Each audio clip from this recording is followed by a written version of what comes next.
বৈষম্যবিরোধী ছাত্র আন্দোলনে গুলিবিদ্ধ হয়ে মারা যান মাদারীপুর সদর উপজেলার পিকআপ চালক রোমান ব্যাপারী। পরিবারের একমাত্র উপার্জনক্ষম ছেলেকে হারিয়ে পাগল প্রায় বাবা মা।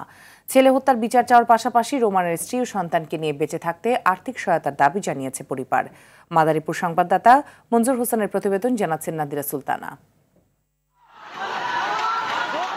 সারা দেশ যখন বৈষম্য বিরোধী ছাত্র আন্দোলনে উত্তাল, তখনই মাদারীপুর সদর উপজেলার ভদ্রকুলা গ্রামের পিকআপ চালক রোমান ব্যাপারী শিক্ষার্থীদের সঙ্গে আন্দোলনে যোগ দেন। গত ১৯ জুলাই জেলার খাদগি এলাকায় পুলিশ, ছাত্রলীগ ও ছাত্র জনতার মধ্যে ত্রিমুখী সংঘর্ষে গুলিবিদ্ধ হয়ে মারা যান রোমান ব্যাপারী। পরিবারের একমাত্র উপার্জনক্ষমকে হারিয়ে দিশেহারা রোমানের মা বাবা, স্ত্রী, সন্তান। কিভাবে চলবে তাদের অভাবের সংসার? এই প্রশ্ন ঘুরে ফিরে আসছে তাদের মনে।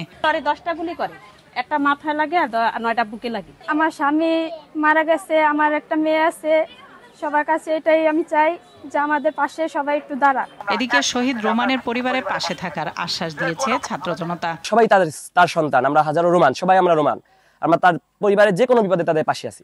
যে কোনো প্রয়োজনে তার এক রোমান হারাইছে, আর 1000 রোমান তার পাশে থাকবে।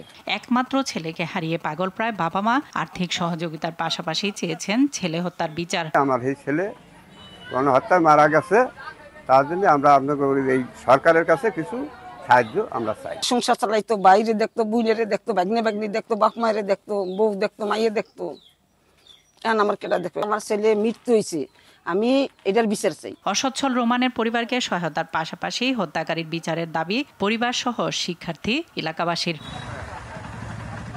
নাদিরা সুলতানা, RTV।